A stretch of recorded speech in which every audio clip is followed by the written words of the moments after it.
జై శ్రీరామ్. చాలామంది రోజూ భక్తిగా హనుమాన్ చాలీసాను చదువుతారు. కానీ దాని అర్థాన్ని తెలుసుకోకుండా చదవడం వల్ల దాని యొక్క గాఢమైన భావాలను, హనుమంతుడి జీవితంలో ఉన్న గొప్పతనాన్ని పూర్తిగా గ్రహించలేరు. హనుమాన్ చాలీస ప్రతి శ్లోకంలో హనుమంతుని యొక్క శౌర్యం, భక్తి, సేవాభావం, రామాయణంలోని ముఖ్య ఘట్టాలు ప్రతిఫలించాయి. ఉదాహరణకు, సీతమ్మ వారిని అశోకవనంలో కలవడం, లంకా దహనం, సంజీవని కొండ తీసుకురావడం వంటి సంఘటనలు చిన్న పదాలలో చెప్పబడినప్పటికీ లోతైన భావాల్ని కలిగి ఉంటాయి. అంతేకాక హనుమాన్ చాలీసాలో మనసుకు శాంతినిచ్చే ధ్వని, శ్వాస నియంత్రణకు దోహదపడే పదాలు, ధ్యాన శక్తిని పెంపొందించే వాక్యాలు ఉన్నాయి. ఇవి శాస్త్రీయంగా కూడా మానసిక ఆరోగ్యానికి మంచివని పరిశోధనలు చెబుతున్నాయి. అందుకే హనుమాన్ చాలీసాను అర్థం తెలుసుకొని చదవడం వల్ల భక్తి, జ్ఞానం పెరుగుతుంది. రామాయణ గాథ స్పష్టంగా అర్థమవుతుంది. అదే సమయంలో శరీరానికి, మనస్సుకు శాంతి లభిస్తుంది.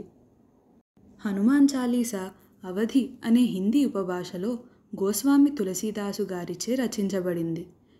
గోస్వామి తులసీదాసు గారు శ్రీరాముని మరియు హనుమంతునికి గొప్ప భక్తుడు. ఒకసారి తీవ్రమైన వ్యాధితో బాధపడుతూ బలహీనపడ్డారు. ఆ సమయంలో ముఘల్ సామ్రాట్ అక్బర్ తులసీదాసు యొక్క ఆధ్యాత్మిక ప్రసిద్ధిని విన్నాడు మరియు తన రాజసభకు అతనిని ఆహ్వానించాడు. తులసీదాసు భక్తి యొక్క శక్తిని చూసేందుకు అక్బర్ ఒక అద్భుతం చేయమని అడిగాడు. తులసీదాసు వినయంగా, నేను కేవలం శ్రీరాముని మరియు హనుమంతుని సేవకుడిని, అద్భుతాలు చేయలేను అని చెప్పి నిరాకరించాడు. అక్బర్ ఆ మాటలు విన్న తరువాత కోపంతో అతన్ని బంధించాడని అంటారు. జైల్లో బలహీనంగా ఉన్నప్పటికీ తులసీదాసు భక్తితో హనుమంతుని స్తుతి చేస్తూ 40 శ్లోకాల హనుమాన్ చాలీసాను రచించారు. తులసీదాసు దీన్ని విశ్వాసంతో పఠిస్తూ రక్షణ మరియు ఆరోగ్యాన్ని కోరారు. అద్భుతంగా తులసీదాసు హనుమాన్ చాలీసా పఠిస్తున్నప్పుడు హనుమంతుడి ఆశీర్వాదంతో కోతుల గుంపు రాజ్యసభలోకి వచ్చి గందరగోళం సృష్టించాయి.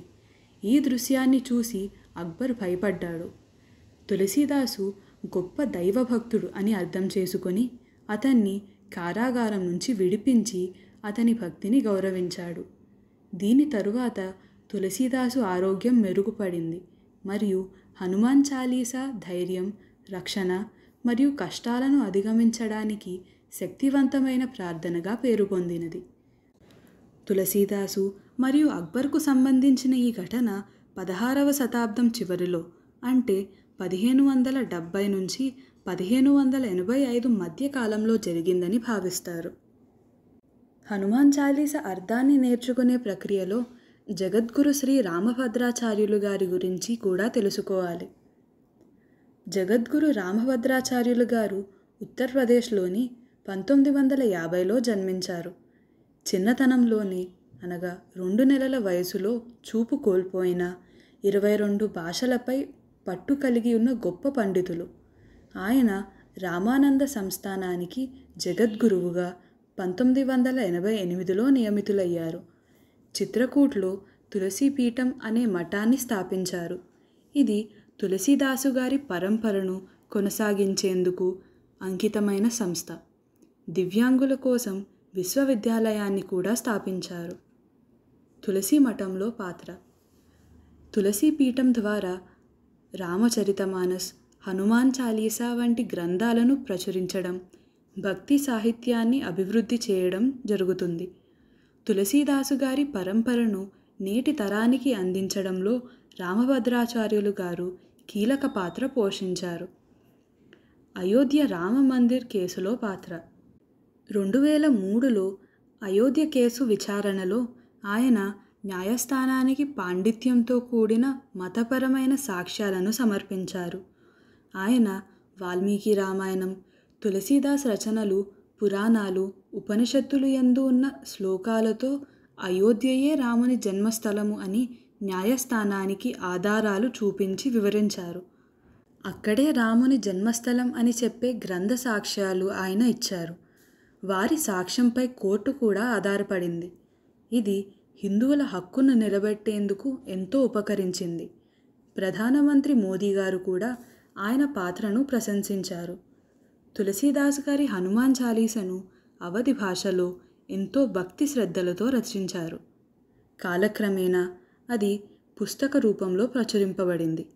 తరువాత అనేక పుస్తక ప్రచురణకర్తలు, అనువాదకులు హిందీ, తెలుగు వంటి మరెన్నో భాషలలో అనువదించే ప్రయత్నాలు చేశారు. ఈ ప్రక్రియలో కొన్ని పదాలు, వాక్యాల రూపాలు మారిపోయాయి. కొన్నిటి అర్థం సరిగ్గా అందకపోయిన సందర్భాలు కూడా ఉన్నాయి. అలాంటివన్నీ తులసీ మఠానికి చెందిన రామభద్రాచార్యుల గారు ఎన్నోసార్లు ఆయన ప్రవచనాలలో చెప్పారు. అటువంటి పొరపాట్లు మనం తెలియకుండా అలవాటులో ఏమేం చేస్తామో, ఎక్కడ చేస్తామో, మనం చదివేదానికి, అసలు తులసీదాసు గారి రచనకి అర్థంలో ఉండే తేడాలను తెలుసుకుందాం. అవధి భాషలో చాలా పదాలలో బా అక్షరం వాడబడుతుంది. అయితే అదే పదాన్ని తెలుగులోకి అనువదిస్తే అక్కడ బా స్థానంలో వా వస్తుంది. కానీ ఇక్కడ అవధి భాషలో రచించిన పదాలనే యథావిధిగా తీసుకోవడం జరిగింది. శ్రీ గురుచరణ సరోజరజ్ నిజమను ముకురు సుధారి బరనౌ రఘుబర బిమల జసు జోదాయకు ఫలచారి. తులసీదాసు గారు తన పవిత్రమైన గురువు పాదపద్మాలకు అంటిన ధూళితో తన మనస్సు అను అద్దాన్ని శుభ్రపరుచుకున్న తరువాత రఘువంశ శ్రేష్ఠుడు అయిన శ్రీరాముని నిర్మలమైన మహిమను వర్ణిస్తున్నారు. ఆ శ్రీరాముడిని మహిమ ధర్మం, అర్థం, కామం, మోక్షం అనే 4 పురుషార్థాలను ప్రసాదిస్తుంది. బుద్ధిహీన తనుజానికే సుమిరో పవన కుమార్ బల బుద్ధి విద్యా దేహు మోహి హరహు కలేస బికార్. తులసీదాసు గారు ఇలా అన్నారు: ఓ పవన కుమార, హనుమ, నేను ఒక అజ్ఞానిని. నిన్ను భక్తితో స్మరిస్తున్నాను. నాకు బలాన్ని, బుద్ధిని, విద్యను ఇచ్చి నా మనసులో ఉన్న బాధలను, చెడు ఆలోచనలను, లోపాలను తీసివేయి. జయ హనుమాన్ జ్ఞానగుణ సాగర్ జయ కపీసతిహు లోక ఉజాగర్. ఓ హనుమంత, నీవు జ్ఞానం మరియు సద్గుణాల మహాసముద్రము వంటి వాడివి. వానరుల అధిపతివి. నీ మహిమ భూలోకం, స్వర్గలోకం, పాతాళలోకం 3 లోకాలని ప్రకాశింపచేస్తుంది. రామదూత అతులిత బలధామ అంజని పుత్ర పవనసుతనామ. నీవు శ్రీరాముని దూతవిగా, అపారమైన బలాన్ని కలవాడివి. అంజనాదేవి పుత్రుడిగా, పవనదేవుని కుమారుడిగా ప్రసిద్ధి చెందావు. మహాబీర విక్రమ బజరంగి కుమతి నివార సుమతికే సంగి. నీవు మహావీరుడవు, పరాక్రమంతో కూడినవాడివి. వజ్రము వంటిది నీ శరీరము, ఇంద్రుని గద వంటి దృఢత్వం నీకు ఉంది. నీవు చెడు బుద్ధిని తొలగించి మంచి బుద్ధి, మంచి మాట, మంచి లక్షణాలున్న వారి సహవాసంలో ఉండేవాడివి. ఇక్కడ కొంతమందికి ఒక సందేహం ఉంటుంది. కొన్ని పుస్తకాలలో మహాబీర అని, మరికొన్ని పుస్తకాలలో మహావీర అని ఉంటుంది. అది ఎందుకంటే హనుమాన్ చాలీసా అవధి అనే హిందీ ఉపభాషలో రాయబడింది. మహాబీర అనే పదానికి తెలుగు అర్థం బలవీరుడు లేదా మహావీరుడు. కాబట్టి అవధి భాషలో మహాబీర అనే పదానికి తెలుగులో అనువాదం మహావీర అయ్యింది. మనం ఎలా చదివినా అర్థం ఒకటే. ఇది శబ్దంలో చిన్న తేడా మాత్రమే. కాబట్టి భక్తితో, అర్థంతో చదివితే రెండూ సరైనవే. కంచన భరణ బిరాజ సుబేస కానన కుండల కుంచిత కేస. హనుమంతుడు బంగారు రంగుతో అందంగా కనిపిస్తూ, అందమైన దుస్తులు, చెవులకు ఆభరణాలు, ఉంగరాల జుట్టు కలిగి ఉంటాడు. హాత్ వజ్ర ఓ ధ్వజాభిరాజే కాందే మూంజ జనేయూ సాజే. హనుమంతుడు ఒక చేతిలో వజ్రాయుధం, మరొక చేతిలో విజయాన్ని సూచించే కేసరి రంగు అనగా కాషాయం రంగు జెండాను పట్టుకొని భుజంపై మూంజగడ్డితో చేసిన యజ్ఞోపవేతాన్ని ధరించి ఉంటాడు. మూంజగడ్డి అంటే ఇది దర్భలాంటి పవిత్రమైన గడ్డి. శంకర స్వయం కేసరి నందన తేజ ప్రతాప మహాజగబంధను. శివుడే స్వయంగా కేసరీ కుమారుడు అయిన హనుమంతుడిలా అవతరించి అపారమైన తేజస్సు, అపూర్వ శౌర్యం కలిగి ప్రపంచంలో అందరి నుండి నమస్కారాలు అందుకునే మహాశక్తివంతుడు. కేసరి అనగా వానరులలో ఒక రాజు. ఆయన సుమేరు దేశాన్ని పరిపాలించే వానరరాజు. ఆయన భార్య అంజనాదేవి. వారిద్దరి కుమారుడే హనుమంతుడు. పవనదేవుడు హనుమంతునికి ప్రాణదాత అనగా జీవదాతగా ఉన్నప్పటికీ జన్మధర్మ ప్రకారం కేసరీ కుమారుడు అని గుర్తింపు ఉంది. అందుకే హనుమంతుడిని కేసరీనందన, పవనకుమార అని కూడా పిలుస్తారు. హనుమంతుడు శారీరకంగా కేసరీ పుత్రుడు, ఆధ్యాత్మికంగా పవనసుతుడు మరియు తత్వతః శివుని అవతారం అనగా శంకరుని యొక్క రుద్రరూపమే స్వామి హనుమ. వాయుపురాణం, శివపురాణం, బ్రహ్మాండ పురాణాల ఆధారంగా హనుమంతుడు శివుని అంశంగా భూలోకంలో అవతరించాడని చెప్పబడింది. శంకర సువన కేసరీ నందన అని లేదా శంకర సుమన కేసరీ నందన అని కొంతమంది చదువుతారు. సుమన్ అంటే పువ్వు అని లేదా మంచి మనస్సు అని, మరియు సువన్ అనగా పుత్రుడు అని లేదా సూర్యుడు అనే అర్థాలు ఉన్నాయి. శంకర సువన్ అంటే శంకరుని కొడుకు అనే అర్థం వస్తుంది. శివుని అవతారం అనే అర్థం నుండి శివుని కొడుకు అని మారిపోతుంది. కానీ హనుమంతుడి తండ్రి కేసరి, తల్లి అంజనాదేవి. వాయుదేవుడి ఆశీర్వాదంతో శివుని అంశతో పుట్టినవాడు. కాబట్టి శంకర స్వయము కేసరీనందన అని చదవాలి. ఈ విషయాన్ని తులసీ పీఠాధిపతి అయిన జగద్గురు రామభద్రాచార్య స్వామి స్పష్టం చేశారు.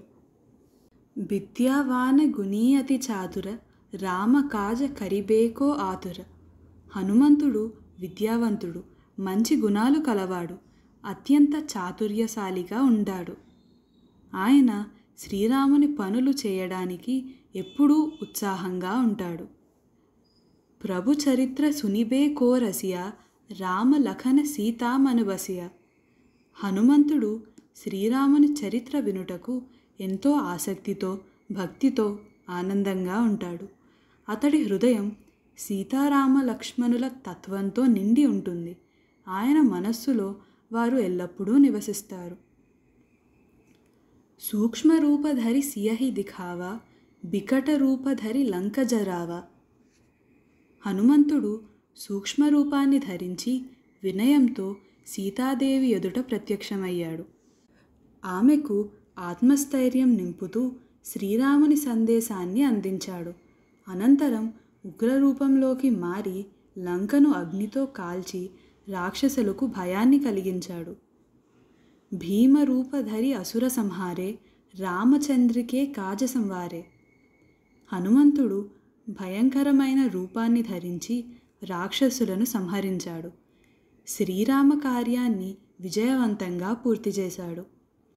ఇక్కడ రామకార్యము అనగా రామాయణంలో హనుమంతుడు లంకలో ప్రవేశించి సీతమ్మ వారిని కనుగొని రాముని సందేశం అందించడం, లంకను దహనం చేయడం, యుద్ధంలో రాక్షసులను సంహరించడం వంటి అనేక కార్యాలను ధైర్యంగా, శక్తివంతంగా పూర్తి చేశాడు.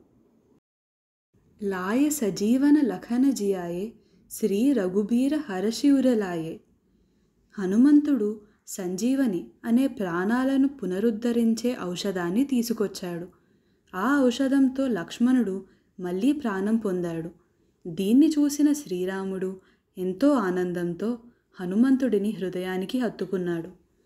రామాయణంలోని యుద్ధకాండలో లంకాయుద్ధం జరుగుతున్న సమయంలో రావణుడి కుమారుడు ఇంద్రజిత్తు, మరో పేరు మేఘనాథుడు, శక్తి అనే గొప్ప అస్త్రాన్ని ప్రయోగించి లక్ష్మణుడిని మూర్ఛపోయేటట్లు చేశాడు. అప్పుడే వానర సైన్యం తీవ్ర ఆందోళనకు గురయ్యింది. సుషేణుడు అనే వైద్యుడు లక్ష్మణుని ప్రాణాలు కాపాడేందుకు సంజీవని అనే ఔషధం అవసరమని చెబుతాడు. ఆ ఔషధం హిమాలయాల్లోని ద్రోణగిరి పర్వతంపై మాత్రమే దొరుకుతుంది. వెంటనే హనుమంతుడు ఆ పర్వతానికి వెళ్ళి ఏ ఔషధమో గుర్తుపట్టలేక ఆలస్యం కాకుండా మొత్తం పర్వతాన్ని తీసుకువస్తాడు. ఆ ఔషధంతో లక్ష్మణుడు కోలుకొని యుద్ధానికి సిద్ధమవుతాడు.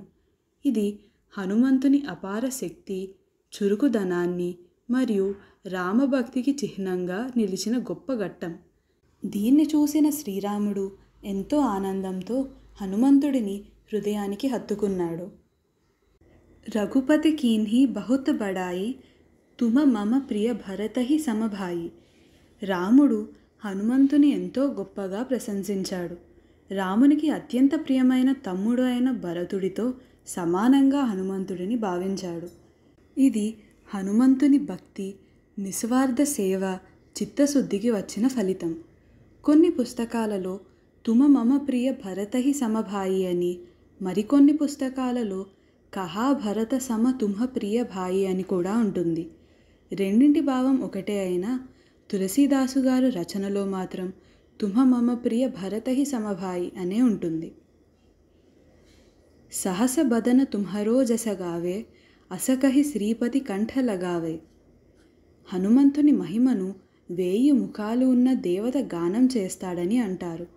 అలాంటి గొప్పతనాన్ని గుర్తించిన శ్రీపతి అంటే విష్ణు అవతారమైన రాముడు చాలా ఆనందంతో హనుమంతుడిని హత్తుకున్నాడు. శ్లోకంలో సహస బదన అంటే 1000 ముఖాలు ఉన్నవాడు అని చెప్పారు. ఇది ప్రత్యేకంగా ఎవరినీ ఉద్దేశించి చెప్పలేదు, కానీ ప్రామాణిక వేద, పౌరాణిక గ్రంథాల ప్రకారం సృష్టి శక్తులుగా ఉన్న సమస్త దేవతలు అంటే దేవతలందరినీ కలిపి ఒక సమూహ రూపంగా తీసుకుంటారు. అంటే వేదాలు, ఋషులు, గంధర్వులు, దేవతలు వీళ్ళందరితో కూడిన సహస్రముఖ దేవరూపముచే కొనియాడబడువాడు అని అర్థం వస్తుంది. సనకాదిక బ్రహ్మాది మునీస, నారద సారద సహిత అహీస, జమ కుబేర దిక్పాల జహాతే, కవికోబిదకహి సకే కహాతే. సనకాదిక అనగా సనకుడు మొదలైనవారు. ఇది చతుర్ముఖ బ్రహ్మ నుండి జన్మించిన 4 బాలమునులకు సంకేతం.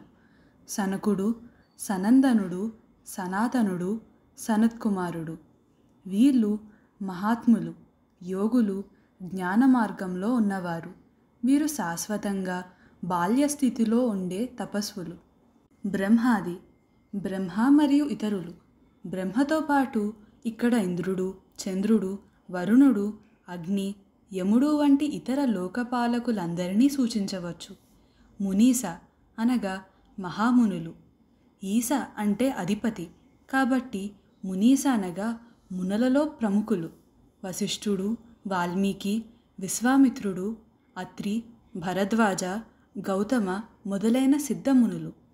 అహీస, అహి అనగా నాగులు.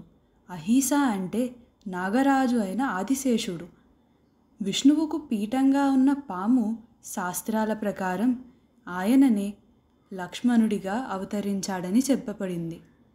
సారాంశం: సనకుడు, సనందనాథులు, బ్రహ్మదేవుడు మరియు ఇతర లోకపాలకులు, వశిష్ఠుడు వంటి మహామునులు, నారద మహర్షి, విద్యాదేవత అయిన సరస్వతీదేవి మరియు ఆదిశేషుడు, యమధర్మరాజు, కుబేరుడు, ఇతర దిక్పాలక దేవతలు అనగా దిక్కులకు పరిపాలకులైన దేవతలు, ఇంద్రుడు, వరుణుడు, అగ్ని మొదలైనవారు. ఇలా ఎంతటి శక్తిమంతులైన మహాత్ములైన హనుమంతుని మహిమను పూర్తిగా వివరించలేరు. అంతేకాకుండా కవులు, పెద్ద పెద్ద జ్ఞానులు, పండితులు కూడా హనుమంతుడి వైభవాన్ని పూర్తిగా వివరించగలగడం సాధ్యం కాదు. తుమ ఉపకార సుగ్రీవహి కీన్హ, రామ మిలాయ రాజపద దీన్హ. సుగ్రీవుడు తన అన్న అయిన వాలి వలన రాజ్యం కోల్పోయి భయంతో ఋష్యమూక పర్వతంలో తలదాచుకున్నాడు.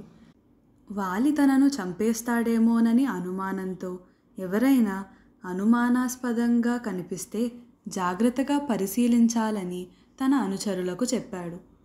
ఒకరోజు ఇద్దరు మహావీరులెవరో ఆ అడవిలోకి వస్తున్నారని తెలుసుకున్న సుగ్రీవుడు వారి శత్రువులేమోనన్న అనుమానంతో తన విశ్వసనీయుడు, చతురుడు అయిన హనుమంతుడిని తన తరపున పంపించాడు. హనుమంతుడు శాంతంగా, నిగ్రహంగా వారితో మాట్లాడి వారు రామలక్ష్మణులని తెలుసుకొని వారి గమ్యాన్ని తెలుసుకున్నాడు. తర్వాత హనుమంతుడు సుగ్రీవుడిని రామునికి పరిచయం చేశాడు. ఆ మైత్రి కారణంగా రాముడు వాలిని సంహరించి సుగ్రీవునికి రాజ్యాన్ని తిరిగి ఇచ్చాడు. ఈ విధంగా హనుమంతుడు చేసిన ఈ ఉపకారం వల్ల సుగ్రీవుడు తిరిగి రాజ్యాధికారం పొందగలిగాడు. ఇది హనుమంతుని ధర్మనిష్ట, చాతుర్యం, భక్తి, సేవాతత్వం ఎంత విలువైనదో స్పష్టంగా చూపిస్తుంది. అదే ఈ శ్లోకంలోని సందేశం. తుమ్హరో మంత్ర బిభీషణ మాన లంకేశ్వర భయ సబు జగ జాన. హనుమంతుడు ఇచ్చిన సలహాను విభీషణుడు నమ్మి అనుసరించాడు. దాంతో అతడు లంకేశ్వరుడు అయ్యాడు. విభీషణుడు రావణుని తమ్ముడు. రావణుడి అక్రమాలకు విభీషణుడు వ్యతిరేకంగా ఉండేవాడు. శ్రీరాముని శరణుకు వెళ్ళాలని విభీషణునికి అనిపించేది. అయితే ఒక రాక్షస రాజ్యంలోని ముఖ్యుడు తన సోదరుడికి వ్యతిరేకంగా వెళ్ళి శత్రుపక్షాన నిలబడటం ఎంతటి పెద్ద నిర్ణయమో. ఈ సమయంలో హనుమంతుడు అతనికి ధైర్యాన్ని ఇచ్చాడు. ధర్మమే శాశ్వతం. ధర్మం ఎక్కడ ఉంటే అక్కడికి వెళ్ళడం శ్రేయస్కరం. శ్రీరాముడు సత్యవాది, ధర్మపరుడు. రాముని శరణు వేడినవాడు ఎప్పుడూ రక్షణ పొందుతాడు అని హనుమంతుడు హామీ ఇచ్చాడు. విభీషణుడు హనుమంతుడు చెప్పిన సలహాను నమ్మి శ్రీరాముని ఆశ్రయించాడు. ఆ శరణాగతిని స్వీకరించిన శ్రీరాముడు రావణుని సంహరించి విభీషణునికి లంకా రాజ్యాన్ని అందజేశాడు. హనుమంతుడు ధైర్యం చెప్పడం వల్ల విభీషణుడు రాముని ఆశ్రయించి రావణుని అధర్మాలను ధైర్యంగా వ్యతిరేకించి ధర్మ మార్గాన్ని అనుసరించెను. దీనికి ఫలితం విభీషణుడు లంకకు రాజు కావడం, ధర్మం గెలవడం. ఇవన్నీ హనుమంతుడి వల్లే జరిగాయి. ఆయన లేకపోతే ఇవి జరిగేవి కావు. జుగ సహస్ర జోజన పరభాను లీల్యోతాహి మధుర ఫలజాను. చిన్నతనంలో హనుమంతుడు సూర్యుణ్ణి ఒక పెద్ద ఎర్రని పండుగ అనుకొని దాన్ని తినడానికి వేలాది యోజనాలు దూరాన్ని ఒక్క ప్రయత్నంలో చేరాడు. శాస్త్రీయ ప్రాముఖ్యత. ఈ శ్లోకంలో హనుమంతుడు సూర్యుణ్ణి తినడానికి చాలా దూరం వరకు ఎగిరి వెళ్ళాడని చెప్తుంది. ఇక్కడ జుగ సహస్ర జోజన అంటే జుగ అనగా ఒక యుగము, అనగా 12,000 సంవత్సరాలు. ఇక్కడ సమయపరంగా కాక భౌతిక పరిమాణంగా భావించబడుతుంది. సహస్ర అనగా 1000, జోజన అనగా 8 మైళ్ళు అంటే 12.8 కిలోమీటర్లు. కాబట్టి 12,000 ఇంటూ 1000 1,20,00,000 జోజనాలు. మైళ్ళలో 1,20,00,000 ఇంటూ 8 అనగా 9,60,00,000 మైళ్ళు. అదే కిలోమీటర్లలో 9,60,00,000 ఇంటూ 1.6 అనగా 15,36,00,000 కిలోమీటర్లు. ఆధునిక ఖగోళ శాస్త్రం ప్రకారం భూమి మరియు సూర్యుడి మధ్య సగటు దూరం 149.6 మిలియన్ కిలోమీటర్లు. అది హనుమాన్ చాలీసాలో తెలిపిన దూరానికి చాలా దగ్గరగా ఉంటుంది. ఇది భారత ఋషులు ప్రాచీన కాలంలో ఉన్న జ్ఞానాన్ని సూచించే గొప్ప ఉదాహరణ. అంటే పూర్వకాలంలో వేదాలు, పురాణాల్లో ఉన్న శ్లోకాలలో ఇంత ఖచ్చితమైన సంఖ్యలు వాడబడటం అనేది ఆ సమయంలో ఉన్న విజ్ఞానాన్ని చూపిస్తుంది. హనుమంతుడు నిజంగా సూర్యుని దాకా ఎగిరిన శక్తిమంతుడే కాక ఈ శ్లోకం ఒక విజ్ఞానమయమైన అంచనాకు ఆధారంగా ఉంది. ప్రభు ముద్రికా మేలిముఖ మాహి జలధి లాంగి గయే అచరజనాహి. శ్రీరాముడు హనుమంతుడికి సీతమ్మ గుర్తుపట్టడానికి తన ఉంగరం ఇచ్చాడు. ఆ ఉంగరం నోట్లో పెట్టుకొని హనుమంతుడు ఏమాత్రం వెనకాడకుండా 1000 కిలోమీటర్లకు పైగా ఉన్న సముద్రాన్ని దాటి లంకకు చేరాడు. ఇది సామాన్యులకు సాధ్యం కానిది. కానీ హనుమంతుడి భక్తి, శక్తి, ధైర్యం వల్ల సాధ్యమయ్యింది. అందుకే ఈ శ్లోకంలో కవి హనుమంతుడు అలా సముద్రం దాటడంలో ఏ ఆశ్చర్యం లేదు అని చెబుతున్నారు. దుర్గమ కాజ జగతికే జేతే సుగమ అనుగ్రహ తుమ్హరే తేతే. ఈ లోకంలో ఎంతటి కష్టమైన పని కానీ హనుమంతుడి అనుగ్రహం ఉంటే అది సులభంగా సాధ్యమవుతుంది. రామదువారే తుమ్హరకు వారే హోతన ఆజ్ఞ బినుపేసారే. హనుమంతుడు రాముడి తలుపు వద్ద కాపలాగా ఉన్నాడు. ఆయన అనుమతి లేకుండా ఎవ్వరూ రాముని దగ్గరికి వెళ్ళలేరు. శ్రీరాముని దీవెన పొందాలంటే ముందు హనుమంతుని ఆశీర్వాదం అవసరం. హనుమంతుడు ఒక గొప్ప భక్తుడు, రాముని అత్యంత విశ్వాసపాత్రుడైన సేవకుడు. ఎవరైనా రాముడి దగ్గరికి చేరాలంటే వారికి మార్గం చూపేవాడు. ఆయన అనుమతి లేకుండా ఎవరూ రాముని దగ్గరికి చేరలేరు. అందుకే ముందుగా హనుమంతుని భక్తిని, ఆశ్రయాన్ని పొందాలి. అప్పుడు రామభక్తి మార్గం సులభమవుతుంది. సబు సుఖ లహే తుమ్హారీ శరణ, తుమ్హ రచ్చక కాహూ కోడరణ. హనుమంతుడి శరణు ఆశ్రయించిన వారికి అన్ని రకాల సుఖాలు కలుగుతాయి. హనుమంతుడు రక్షకుడైతే అధర్మానికి లేదా చెడ్డవారికి భయపడాల్సిన అవసరం లేదు. ఆపన తేజ సంహారో ఆపే, తీనో లోక హాంకతే కాపే. ఈ శ్లోకంలో చెప్పినట్లు హనుమంతుడు తనలో ఉన్న అపార శక్తిని తానే నియంత్రించుకుంటాడు. ఆయన సాధారణంగా వినయంతో ఉంటాడు. కానీ అవసరం వచ్చినప్పుడు ఒకసారి ఆయన గర్జించిన 3 లోకాలు అనగా భూలోకం, భువర్లోకం, స్వర్గలోకం వణికిపోతాయి. అంటే ఇది ఒక విధంగా హనుమంతుని బలం వెనుక ఉన్న బాధ్యత, వినయం వెనుక ఉన్న వికాసం, శక్తి వెనుక ఉన్న శాంతం అనే భావనను వ్యక్తపరుస్తుంది. భూత పిశాచ నికటనహి ఆవే, మహాబీర జబ నామ సునావే. సుందరకాండలో హనుమంతుడు లంకలో ప్రవేశించి సీతమ్మని శోధించినప్పుడు అక్కడి రాక్షసులు, పిశాచ స్వభావం గల చెడు శక్తులు ఎంతో ఘోరంగా ఉన్నా హనుమ ఏమాత్రం భయపడలేదు. ఆయనకు ఉన్న రామభక్తి, ధైర్యం మరియు శక్తి వల్ల ఆ చెడు శక్తులు ఆయన దగ్గరికి రాలేదు, హాని చేయలేదు. ఈ సందర్భమే ఈ శ్లోకానికి స్పష్టమైన ఉదాహరణ. భూత పిశాచ నికటనహి ఆవే, మహాబీర జబ నామ సునావే. అంటే హనుమంతుడి నామం వినిపించిన చోట చెడు శక్తులు దగ్గరకు రాలేవు. ఆయన ఉన్న చోట అలాంటివి స్వయంగా చెల్లాచెదురవుతాయి. ఇప్పటికీ భక్తులు ఈ సత్యాన్ని ఆధారంగా హనుమంతుని నామాన్ని భక్తితో జపిస్తే తమపై ఉన్న భయాలు, చెడు అనుభూతులు తొలగిపోతాయని నమ్ముతారు.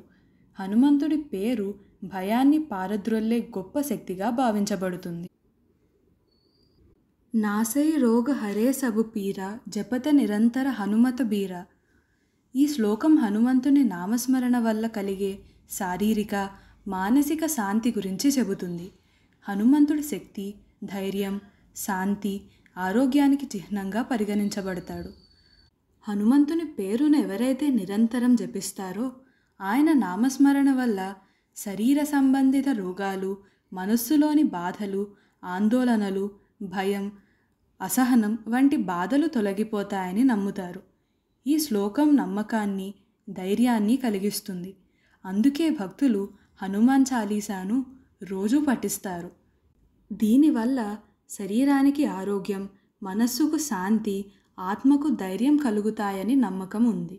అట్టివారికి రోగాలు పోతాయి, అన్ని బాధలు కూడా తగ్గిపోతాయి. సంకటతే హనుమాను చుడావే, మన క్రమ బచన ధ్యానజో లావే.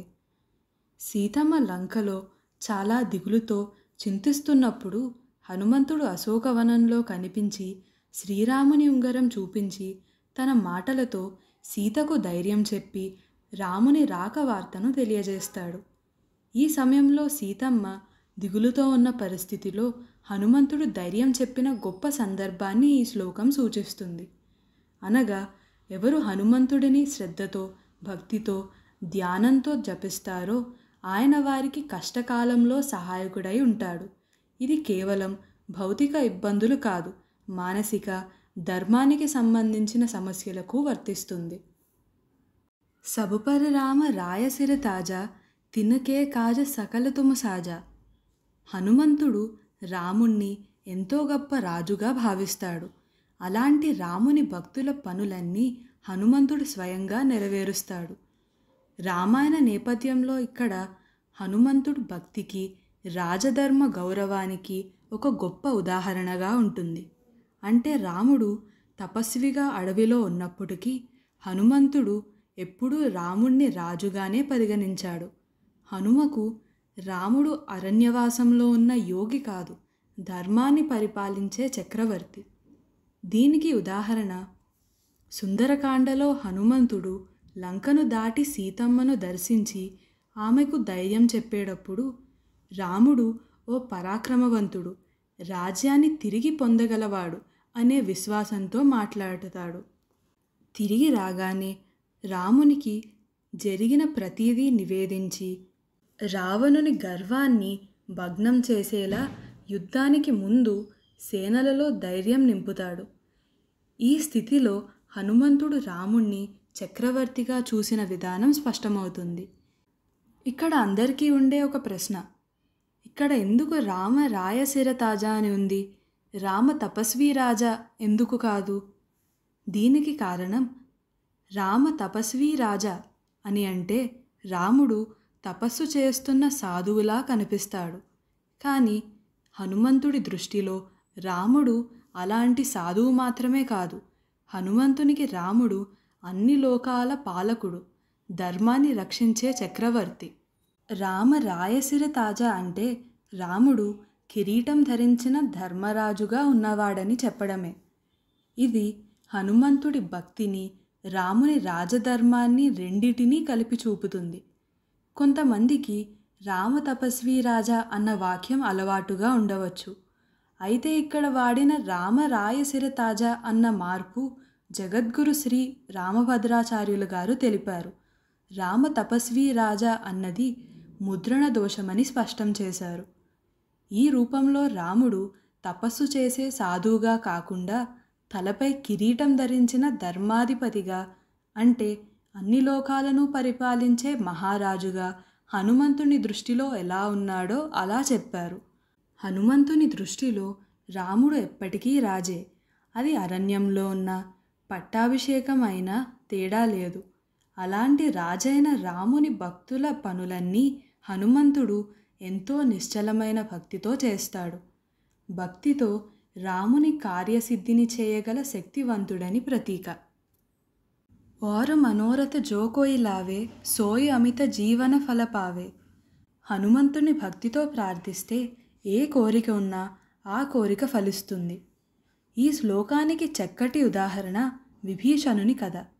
విభీషణుడు రావణుని తమ్ముడు అయినప్పటికీ తన మనస్సులో ఉన్న కోరిక ఒకటే, ధర్మపరుడు అయిన శ్రీరాముడి శరణు చేరి లంకను ధర్మపరంగా పాలించాలని.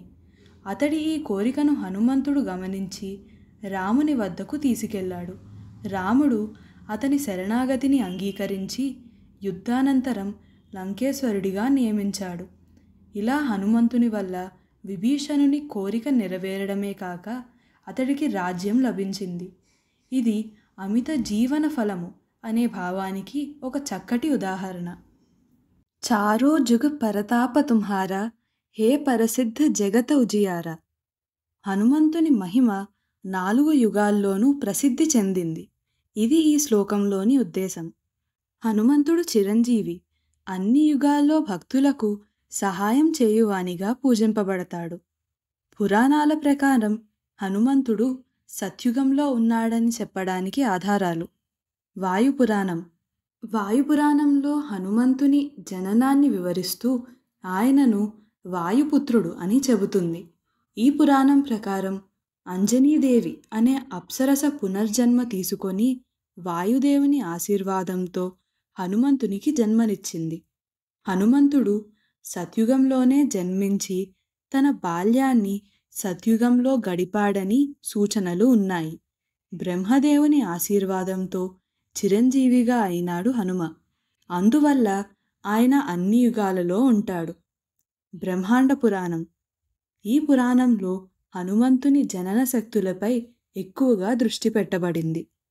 ఇక్కడ కూడా హనుమంతుడు సత్యుగంలో జన్మించి త్రేతాయుగంలో రాముని సేవ చేయడం కోసం బ్రహ్మదేవుడు ప్రత్యేకంగా దీవించినట్లు చెప్పబడింది.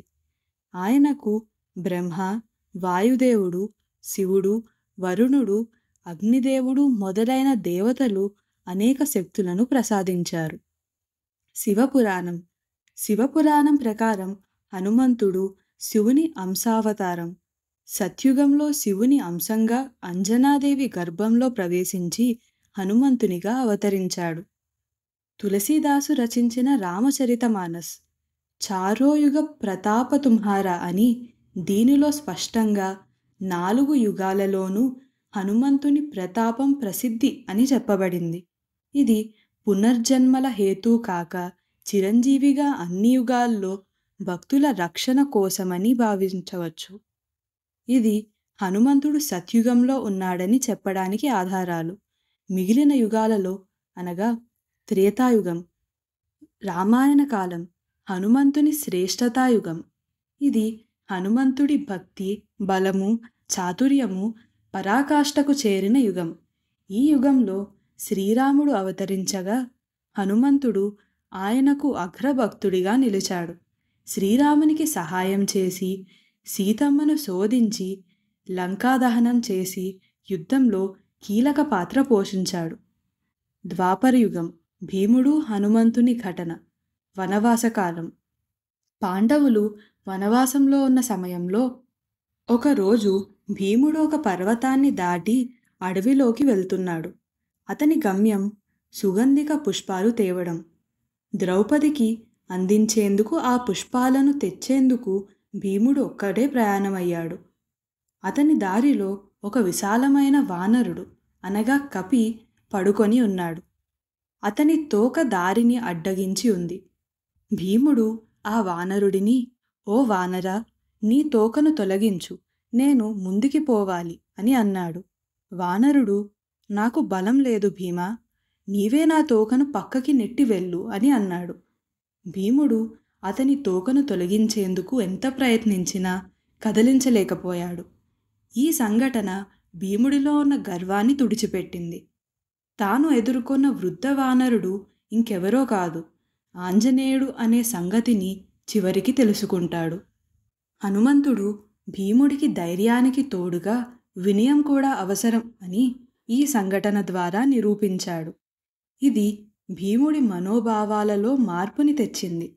అప్పటి నుంచి హనుమంతుని ఆశీర్వాదంతో పాండవులు మరింత ధర్మపరులుగా మారారు. ద్వాపరయుగంలో హనుమంతుడి మరో ముఖ్య ఘట్టం అర్జునుడి రథంపై ధ్వజంగా కనిపించిన సందర్భం. కురుక్షేత్ర యుద్ధానికి ముందు అర్జునుడు ఒకసారి బాణాలను విడవడంలోని తన ప్రతిభపై గర్వం చెందాడు. తనకు శ్రీరామునిలా యుద్ధంలో వానర సైన్యం అవసరం లేదని అర్జునుడు భావించాడు. తానొక్కడే యుద్ధంలో విజయం సాధించగలనని గర్వం పొందాడు. ఈ గర్వాన్ని తగ్గించేందుకు శ్రీకృష్ణుడు హనుమంతుని ద్వారా ఓ పరీక్షను ఏర్పాటు చేశాడు. పరీక్షలో అర్జునుడి బలహీనత బయటపడుతుంది. తాను అనుకున్నంత గొప్పవాడు కాదని అర్థమయ్యి అర్జునుడు శరణు కోరుతాడు. అప్పటికి హనుమంతుడు తన అసలైన స్వరూపాన్ని వెల్లడించి అర్జునుడిని క్షమించి కురుక్షేత్ర యుద్ధ సమయంలో అతని రథంపై ధ్వజంగా ఉండేందుకు అంగీకరిస్తాడు. అందుకే ఆయన్ను జెండాపై కపిరాజు అని అంటారు. అర్థం రథధ్వజంపై నిలిచిన వానరుల రాజు. ఈ రూపంలో హనుమంతుడు అర్జునుడికి శౌర్యం, భక్తి, విజయం కల్పించాడు. కలియుగం. ఇప్పటికీ హనుమంతుడి నామస్మరణ భక్తులకు శాంతిని, రక్షణను ఇస్తుంది. కలియుగంలో హనుమంతుడు చిరంజీవిగా భూమిపై ఉన్నాడని పురాణ విశ్వాసం. ఆయన భక్తులను రక్షిస్తూ పరోక్షంగా సహాయం చేస్తాడు. హనుమంతుని నామస్మరణ అనగా హనుమాన్ చాలీసా, సుందరకాండ ఈ యుగంలో అత్యంత శక్తివంతమైన ఉపాయంగా పరిగణించబడుతుంది. భయం, శత్రువులు, దుష్టశక్తుల నుంచి రక్షణ కోసం ఆయన్ని ఆశ్రయిస్తారు. భక్తి, ధైర్యం, విశ్వాసం ఉన్నవారికి హనుమంతుడు కలియుగంలో ధర్మానికి మార్గదర్శిగా నిలుస్తాడు. ఈ విధంగా చారో జుగ్ పరతాప తుమ్హారా, హే పరసిద్ధ జగత ఉజియారా అని 4 యుగాలలోనూ నీ శౌర్యం, ప్రతాపం ప్రసిద్ధి చెందినవి అని తులసీదాసు గారు హనుమాన్ చాలీసాలో చెబుతున్నారు. సాధు సంతకి తుమ్హరకు వారే అసుర నికందన రామదులారే. హనుమంతుడు సత్పురుషులు, సన్యాసులు, భక్తుల రక్షకుడు. ధర్మాన్ని నిలబెట్టే శక్తిగా ఆయన రాక్షసులను నశింపచేసేవాడు. ఆయన శ్రీరామునికి అత్యంత ప్రియమైన భక్తుడు.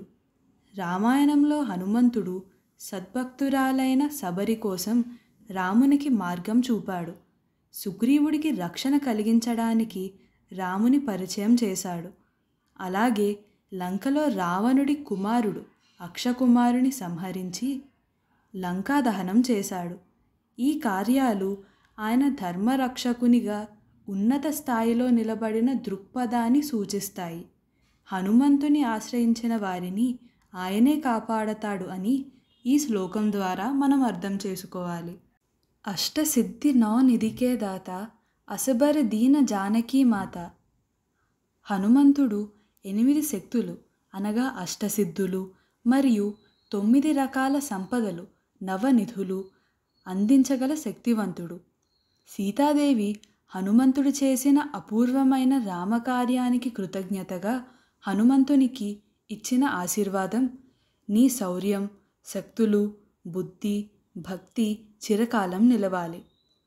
అష్టసిద్ధులు అంటే అనిమ, శరీరమును అతి చిన్నదిగా చేయుట. మహిమ, శరీరమును అతి పెద్దదిగా చేయుట.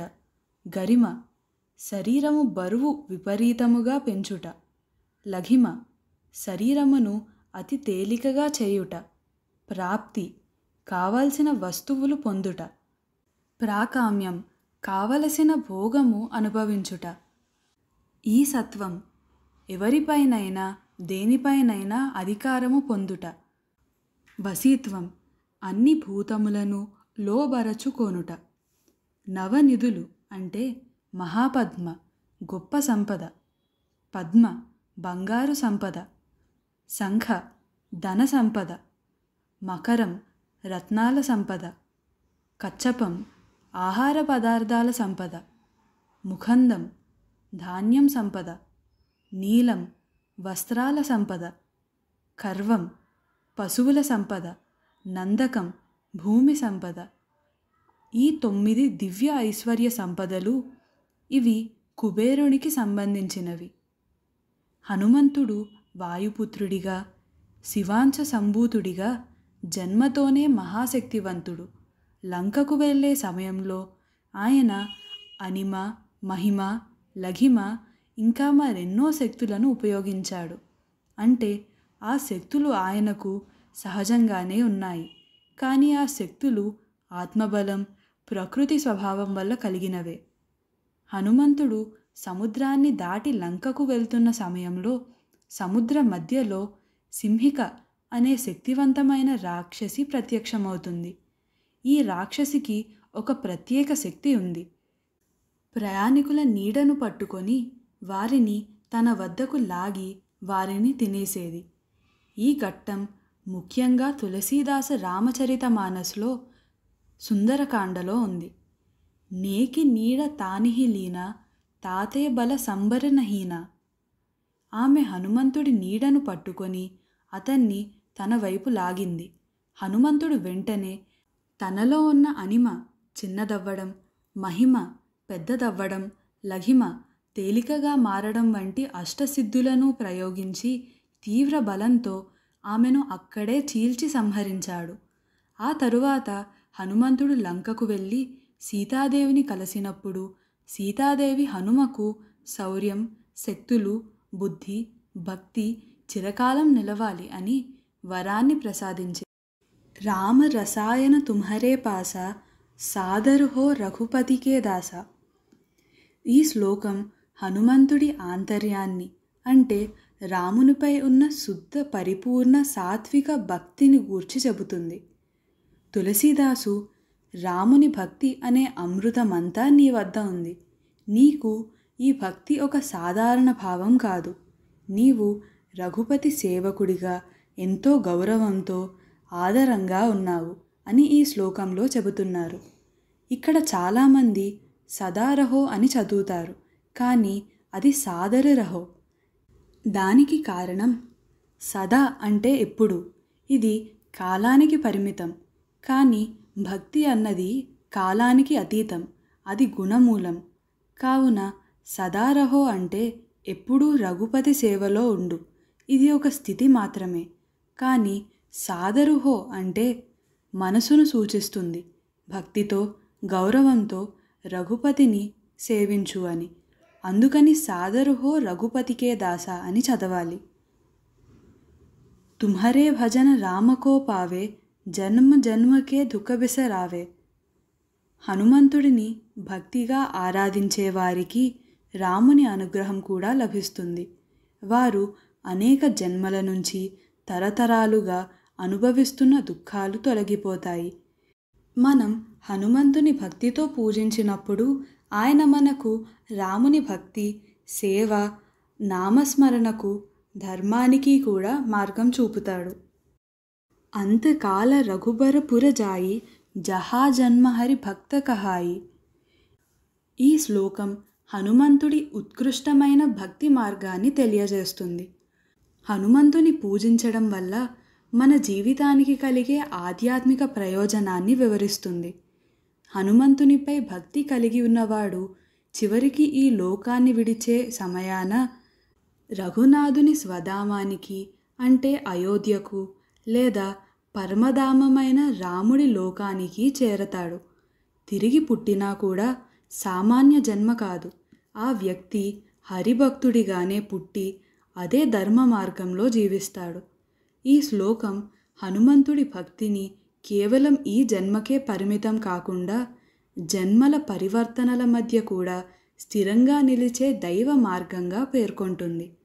అంటే హనుమంతుడిని సేవించే వారికి సాంసారిక బంధనాల నుండి విముక్తి, రాముని లోకానికి చేరే అవకాశం, తదుపరి జన్మలో భగవద్భక్తునిగా జీవించాలనే వరం లభిస్తుంది.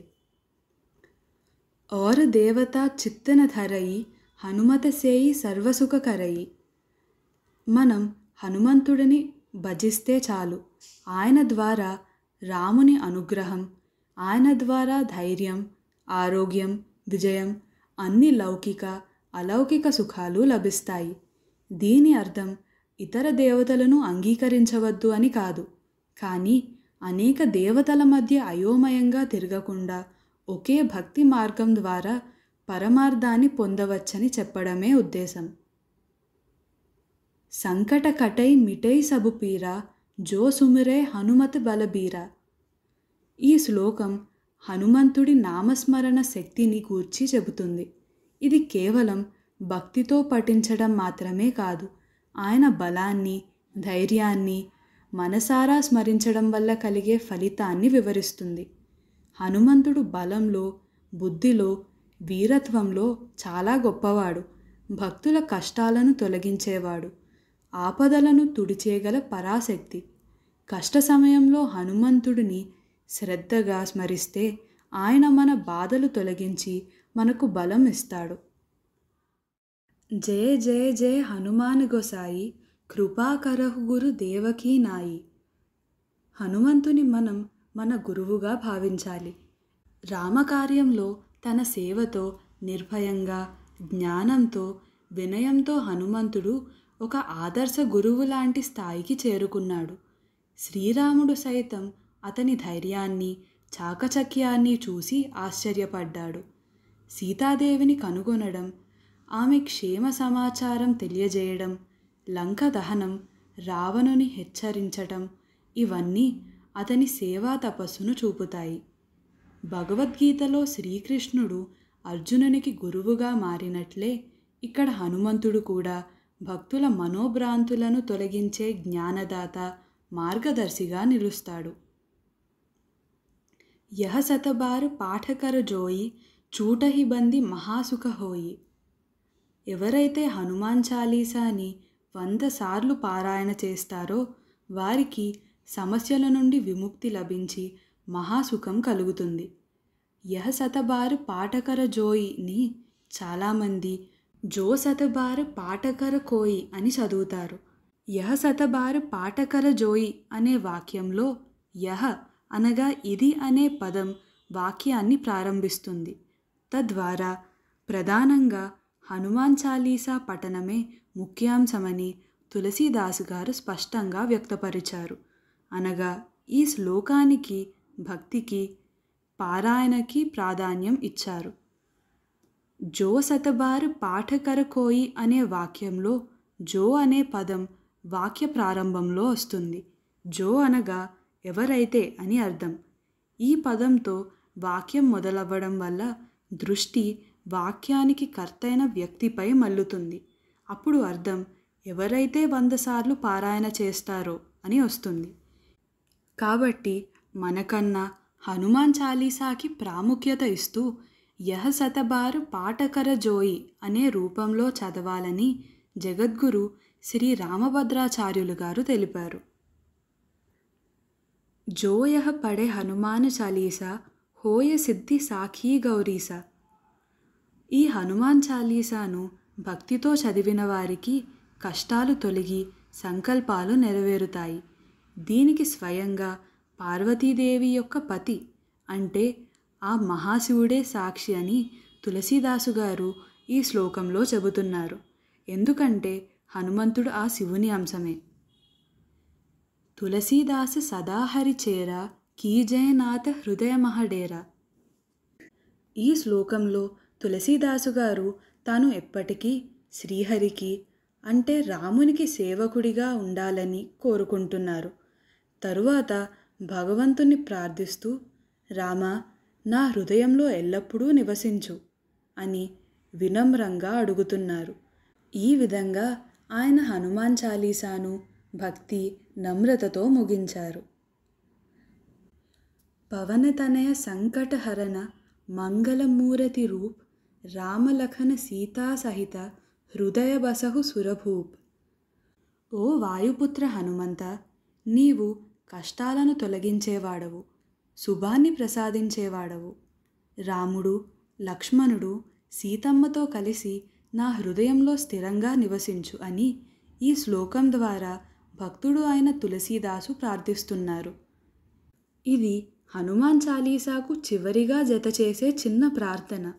దీనితో భక్తుడు అయిన తులసీదాసు హనుమంతుని ఆశీర్వాదం కోరుతూ సీతారామ లక్ష్మణులతో కలిసి తన హృదయంలో నివసించాలని ప్రార్థిస్తున్నారు.